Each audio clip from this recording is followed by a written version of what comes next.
হযরতে ওমরের যখন মৃত্যু হয়ে যায়, লোকেরা হযরতে ওমরকে গোসল দেওয়ার জন্য নিয়ে যায়। লোকেরা যখন হযরতে ওমরকে গোসল দেওয়ার জন্য নিয়ে যায়, গোসল যখন দেয় তখন ওমরের পিঠের মধ্যে দেখে গোসল করনেওয়ালারা দেখে হযরতে ওমরের পিঠের মধ্যে চাবুকের দাগ দেখা যায়। চাবুকের বাড়ির দাগ দেখা যায়। চাবুকের বাড়ির ওই বাড়ির দাগে এত প্রখর ছিল যে ওমরের পিঠের মধ্যে গা হয়ে গেল। হযরতে ওমরের অবস্থা দেখে লোকেরা বলল, হযরতে ওমরকে কে আঘাত করবে? জাহানের খলিফা ছিলেন হযরতে ওমর। হযরতে ওমরের গায়ে কেউ আঘাত করবে এমন শক্তি তো দুনিয়ার কেউ ছিল না। হযরতে ওমরকে প্রহার করবে মক্কার মধ্যে এমন কোন মানুষ ছিল না। হযরতে ওমরকে কে আঘাত করবে? তার সন্তানকে যখন বললেন, সন্তানরা বলে, আমার বাবার একটা জীবন ডায়েরি আছে, জীবন ডায়েরি। ওই জীবন ডায়েরি যদি তালাশ করো তাহলে দেখা যাবে আমার বাবাকে কে মেরেছে। হযরতে ওমরের জীবন ডায়েরি যখন তালাশ করলো, হযরতে ওমরের জীবন ডায়েরি তালাশ করার দেখার পর দেখলো জীবন ডায়েরির মধ্যে লেখা যে ওমর প্রতিদিন যদি একটা নেক আমল ছুটা যায়, ওই একটা নেক আমল জীবন ডায়েরির মধ্যে লেখা। হযরতে ওমর শাস্তি শুরু নিজের হাতে চাবুক নিয়ে নিজের পিঠে আঘাত করতে বলেন সুবহানাল্লাহ। নিজে পিঠের মধ্যে আঘাত করে বলতো, কেন আজকের দিনে তোমার একটা নেক আমল ছুটা গেল? আই ওমর, তোমার জিন্দেগি থেকে কেন নেক আমল ছুটলো? ওমর, তুমি কেন আজকে একটা অপছন্দনীয় কাজ করো? যদিও ওমর গুনাহের কাজ করতো না, কিন্তু বলতো, ওমর কেন একটা অপছন্দনীয় কাজ তুমি আজকে করলা? ওমর নিজের হাতে নিজে শাসন করতো।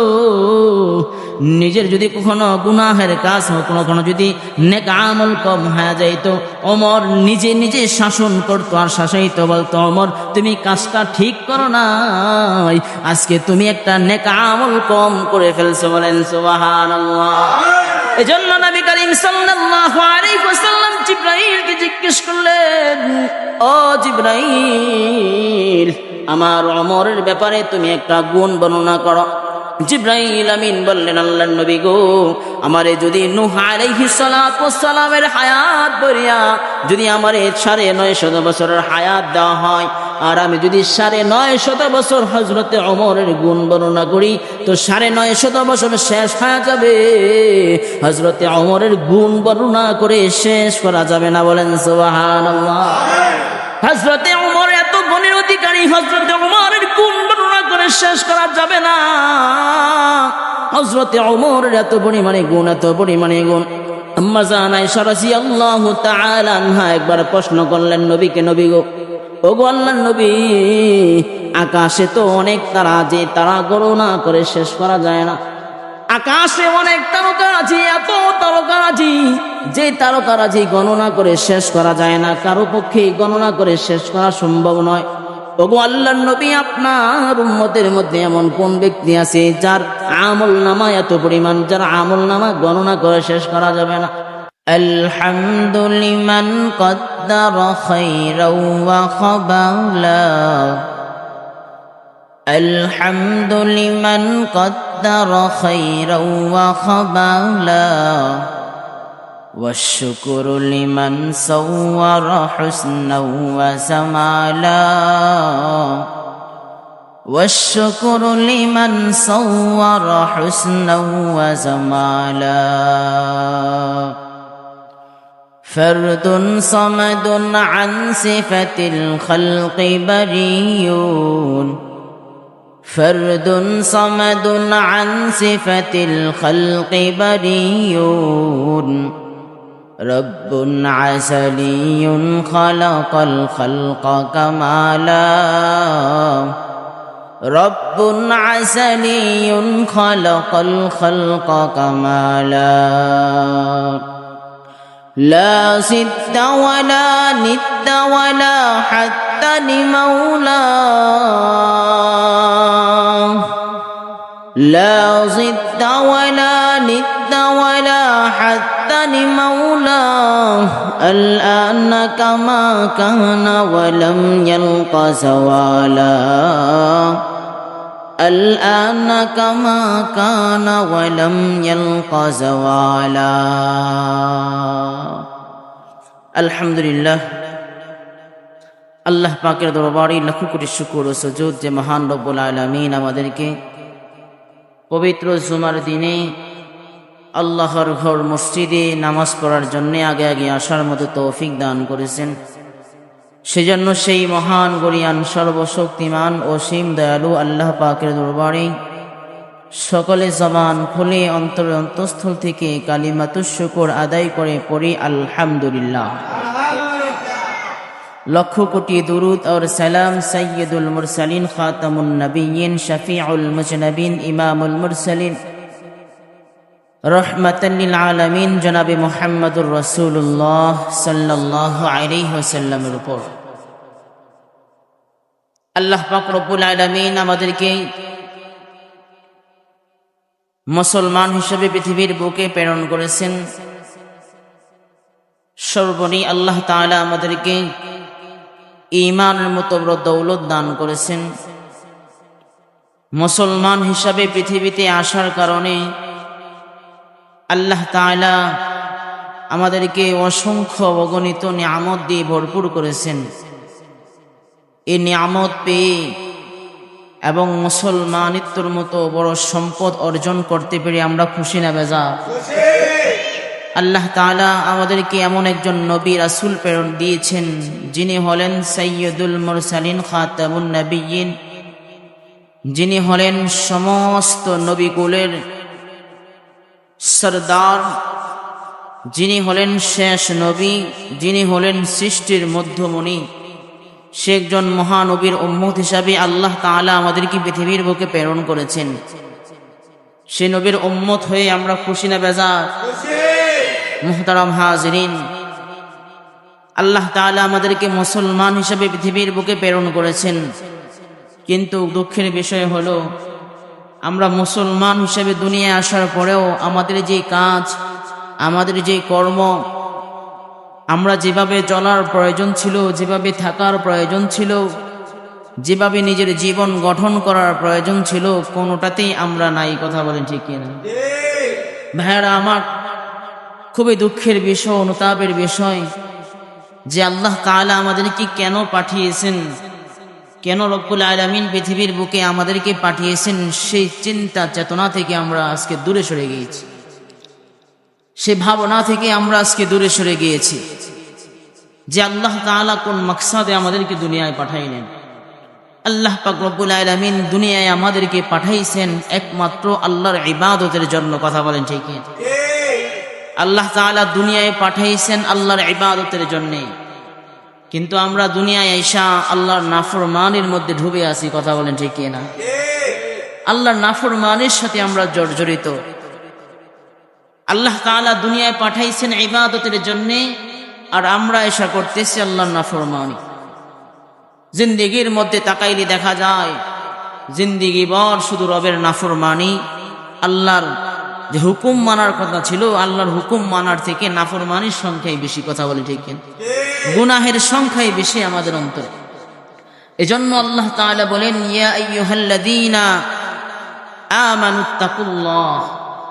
সারা দুনিয়ার মানুষদেরকে আল্লাহ তাআলা ডাইকা ডাইকা বলেন, হে ঈমানদার বান্দারা, তোমরা তাকওয়া অর্জন করো। কি অর্জন? তাকওয়া। তাকওয়া অর্জন করো, তথা আল্লাহর ভয় তোমরা অর্জন করো। তো আল্লাহর ভয় অর্জন করার কারণে কি হয়, কি লাভ, কি ফায়দা? বলে আল্লাহর ভয় যদি তোমরা অর্জন করতে পারো, আল্লাহর ভয় যদি তোমরা অন্তরের মধ্যে সঞ্চালন করতে পারো, তো আল্লাহ তাআলা যে তোমাদেরকে দুনিয়ায় পাঠাইছেন আল্লাহর ইবাদতের জন্য, সেটা তোমাদের দ্বারা পরিপূর্ণ হাসিল হয়ে যাবে। কথা বলেন ঠিক? এই জন্য আল্লাহ তাআলা বলেন, আমানুত্তাকুল্লাহ, আল্লাহর ভয় অর্জন করো। এখন আসেন আল্লাহর ভয় কিভাবে অর্জন করব, আল্লাহর ভয় কিভাবে অন্তরে ধারণ করব, আল্লাহর ভয় অন্তরে ধারণ করলে কি লাভ, কি ফায়দা? বলে যারাই আল্লাহর ভয় অন্তরে ধারণ করেছে, যারাই আল্লাহর ভয় অন্তরের মধ্যে লালন করেছে, তারা দুনিয়ার বুকে সবচাইতে শ্রেষ্ঠ হয়ে গেছে। বলেন সুবহানাল্লাহ। আর আল্লাহর ভয় অর্জন করার মাধ্যমে আল্লাহর নিকট সবচেয়ে প্রিয় হওয়া যায়, বলেন সুবহানাল্লাহ। এজন্য আল্লাহ তাআলা বলেন, ইয়া আইয়ুহাল্লাযীনা আমানুত্তাকুল্লাহ।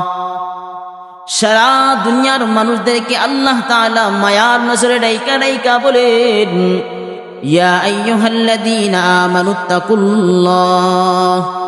হে ঈমানদার বান্দারা, তোমরা আল্লাহকে ভয় করো, আল্লাহকে ভয় করো। আমানুত্তাকুল্লাহ ওয়া কুলু কাওলান সাদীদা।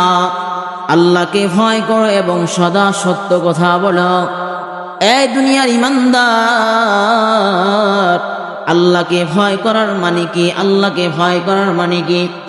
বলে আল্লাহকে তোমরা এত পরিমাণে ভয় করো, যখনই তোমরা কোনো গুনাহের দিকে যাও তখন ভয় থাকবে কার? আল্লাহর ভয় যদি কোনো বান্দার অন্তরের মধ্যে সঞ্চালন হয়ে যান, আল্লাহর ভয় যদি কোনো বান্দা অর্জন করা ফেলায়, ওই বান্দা দ্বারা কখনো গুনাহের কাজ হয় না। কথা বলেন ঠিক কিনা? আল্লাহর ভয় তাকে গুনাহ থেকে বিরত রাখে। আর আল্লাহর ভয় এটা এমন এক হাতিয়ার, এমন একটা জিনিস, যে জিনিসটা অর্জন করলে পরে দুনিয়ার বুকে গুনাহ থেকে গুনাহমুক্ত জীবন যাপন করা যায়। বলেন সুবহানাল্লাহ। গুনাহমুক্ত জীবন যাপন করা যায়। যেমন কোন অপরাধী যদি পুলিশ থেকে, তখন সে ভয় পায়। ভয় পায় কিনা বলেন? পুলিশ দেখলে ভয় পায় কিনা? কেন ভয় পায়? বলে আমি তো অপরাধী, আমি তো অপরাধী। দুনিয়ার পুলিশের সামনে মানুষ ভয় পায় যদি কোনো অপরাধ করে।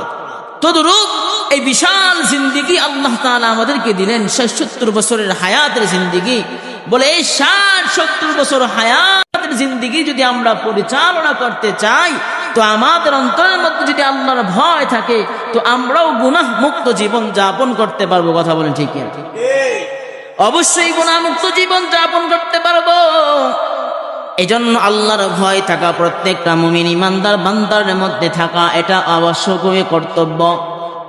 এজন্য সাহাবায়ে কেরামের অন্তরের মধ্যে রবের ভয়, আল্লাহ তাআলার ভয় নিয়ে সাহাবায়ে কেরাম দুনিয়ার জীবন যাপন করেছে। সাহাবীদের অন্তরে কেমন ভয় ছিল!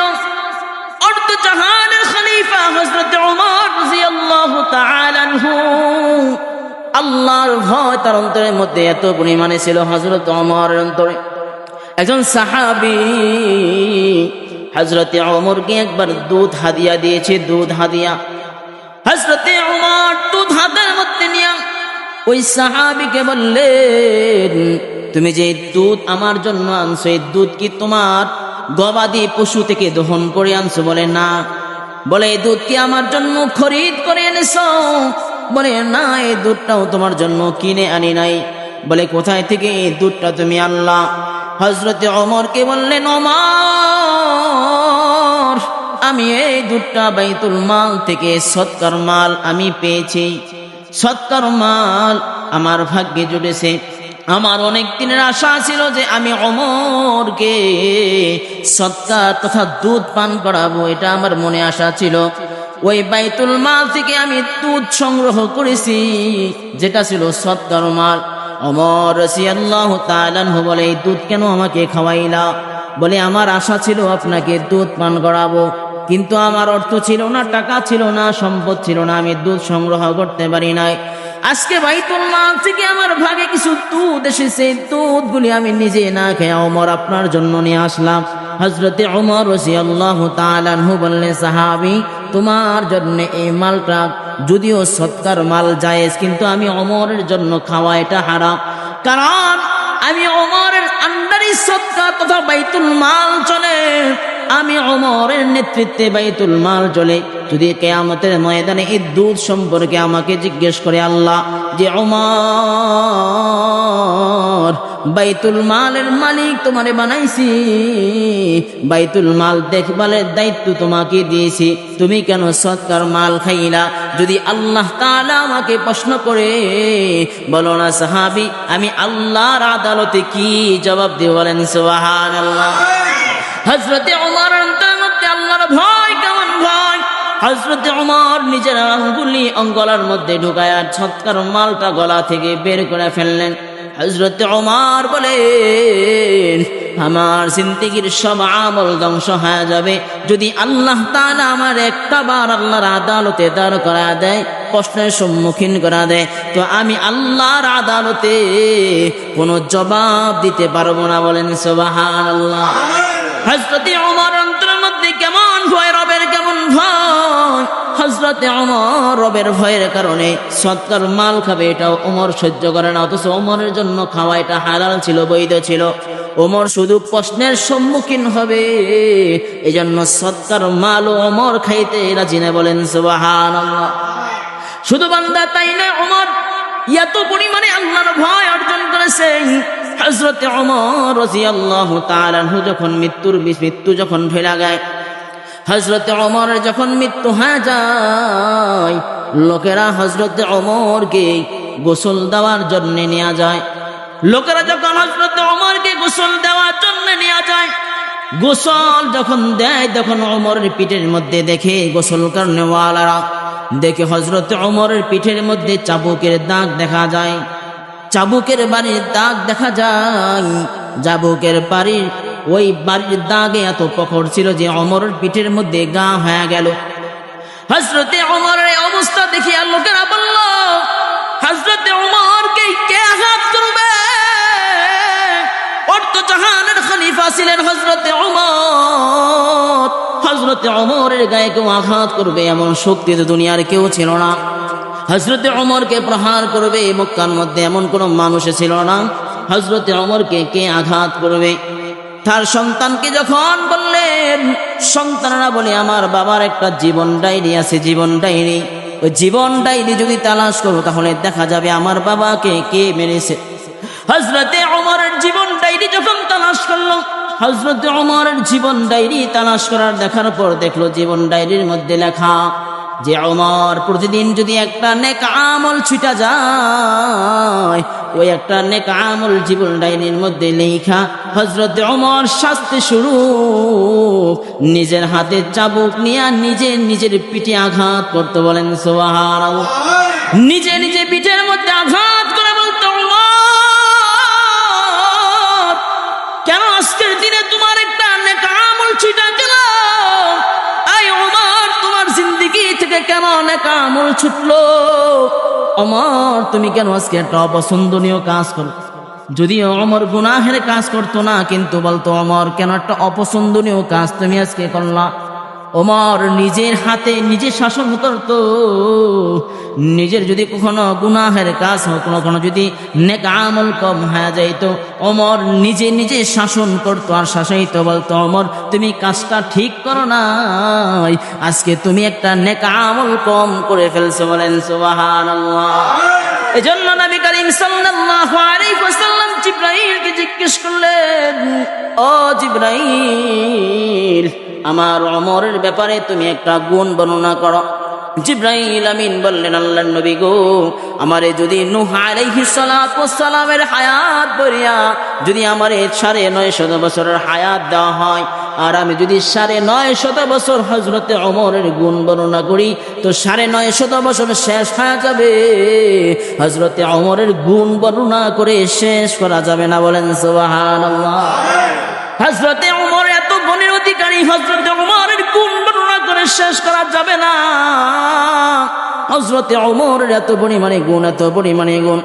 আম্মা জান আয়েশা রাদিয়াল্লাহু তাআলা আনহা একবার প্রশ্ন করলেন নবীকে, নবী গো, ও গো আল্লাহর নবী, আকাশে তো অনেক তারা, যে তারা গণনা করে শেষ করা যায় না। আকাশে অনেক তারকারাজি, এত তারকারাজি, যে তারকারাজি গণনা করে শেষ করা যায় না, কারো পক্ষে গণনা করে শেষ করা সম্ভব নয়। ওগো আল্লাহর নবী, আপনার উম্মতের মধ্যে এমন কোন ব্যক্তি আছে যার আমল নামা এত পরিমাণ, যার আমল নামা গণনা করে শেষ করা যাবে না? আল্লাহ নবী সাল্লাল্লাহু আলাইহি ওয়াসাল্লাম হযরত আয়েশা রাদিয়াল্লাহু তাআলা আনহাকে বললেন, ও আয়েশা, আমার উম্মতের মধ্যে হযরত ওমরের আমল নামা এত পরিমাণে বেশি যে আকাশের তারকারাজি যেমন গণনা করে শেষ করা যায় না, আমার উম্মতের মধ্যে হযরত ওমরের আমলও কখনো গণনা করে কেউ শেষ করতে পারবে না। বলেন সুবহানাল্লাহ। এত পরিমাণে হযরত ওমরের আমল আল্লাহর নবীর বিবি হযরত আয়েশা রাদিয়াল্লাহু তাআলা আনহার মন একটু খারাপ হয়ে গেল। আয়েশা রাদিয়াল্লাহু তাআলা আনহা বললেন, নবী গো, তো আমার বাবা কি দোষ করেছে? আমার বাবার আমলনামার ব্যাপারে কি বলবেন? আল্লাহ নবী সাল্লাল্লাহু আলাইহি ওয়াসাল্লাম হযরত আয়েশা রাদিয়াল্লাহু তাআলা আনহাকে বললেন, ও গো আয়েশা, তোমার বাবার মাকাম ভিন্ন, তোমার বাবার মাকাম আরো উন্নত। বলে কেমন? বলে তোমার বাবার আমাকে যে গারো সওয়ারের মধ্যে হিজরতের রাত্রিতে এক রাত্র পাহারা দিস, ওই এক রাত্রের পাহারা যদি আল্লাহ তাআলার মিজানের তারি পাল্লায় দাঁড় করাতে হয়, আর আরেক পাল্লায় যদি ওমরের আমলনামা ওজন করা হয়, তাহলে তোমার বাবা হযরতে আবু বকরের এক রাত্র হিজরতের আমলনামা ওমরের সারা জিন্দেগীর আমল থেকেও বেশি হবে। বলেন সুবহানাল্লাহ। হযরতে আবু বকর এত পরিমাণে আল্লাহর কাছে দামি ছিলেন, এজন্য হযরতে ওমর ডাইকা ডাইকা আবু বকরকে বলতেন, আবু বকর, আপনার হিজরতের একটা রাত্র আমাকে দিয়া দেন, আর আমার জিন্দেগীর সমস্ত আমলনামা আপনি নিয়ে নেন। বলেন সুবহানাল্লাহ। আবু বকরের মান শান এত বেশি ছিল, ওমর বলেন ওমরের মান ও শান এত বেশি ছিল, সবগুলির মূলের একটাই কারণ যে আবু বকর এবং ওমরের মধ্যে তাকওয়াল্লাহ ছিল, কথা আল্লাহর ভয় ছিল। কথা বলেন ঠিক? তাদের অন্তরের মধ্যে আল্লাহর ভয় ছিল। তারা কখনো গুনাহের কাজের মধ্যে যাইতো না, তারা কখনো গুনাহের ধারে ধারে যাইতো না। কথা বলেন ঠিক কিনা? আর আমরা এমন মুসলমান, আমরা প্রতিনিয়ত গুনাহের কাছে যাই। কথা বলেন ঠিক কিনা? তাদের অবস্থা এমন ছিল, তারা নেক আমল না করলে ভালো লাগতো না, আর আমাদের অবস্থা এমন, আমরা গুনাহ না করলে ভালো লাগে না। কথা বলেন ঠিক? আমরা গুনাহ না করলে ভালো লাগে না, আর তাদের অবস্থা ছিল তারা নেক আমল না করলে ভালো লাগে না। ওমর তো নিজের ডায়েরি বানাইছে, ডায়েরির মধ্যে নিজে লিখতো কয়টা নেক আমল করলো। ওমর নিজের ডায়েরিতে প্রতিদিন হিসাব প্রতিদিন নিত। আমাদের ডায়েরি আছে? কথা বলেন, ডায়েরি আছে? আমাদের ডায়েরি নাই, জিন্দেগির ডায়েরি নাই, জিন্দেগির হিসাব নাই। আমাদের জিন্দেগির কোনো হিসাব নাই। কয়টা নেক করলাম, কয়টা আমল করলাম, কয়টা গুনাহ করলাম, কোনো হিসাব নাই। অথচ ওমরের আমল নামায় ছিল, ডায়েরি ছিল, নিজের ডায়েরি লিখতো, জীবন বৃত্তান্ত লিখতো, জীবনের প্রতিদিনের হিসাব প্রতিদিন উঠায় নিত, যে কয়টা আমল করলাম, কয়টা নেক করলাম, কয়টা গুনাহ করলাম, কয়টা অপরাধ করলাম, কয়টা খারাপ কাজের দিয়ে গেলাম, কয়টা কি করলাম, সব কিছু ওমর নিজের ডায়েরির মধ্যে হিসাব করতো। এই জন্য ওমরের মাকাম আর শান আল্লাহ এত পরিমাণে বাড়ায় দিয়েছেন, ওমরকে উম্মতে মুহাম্মদের মধ্যে মডেল বানাইছে। বলেন সুবহানাল্লাহ।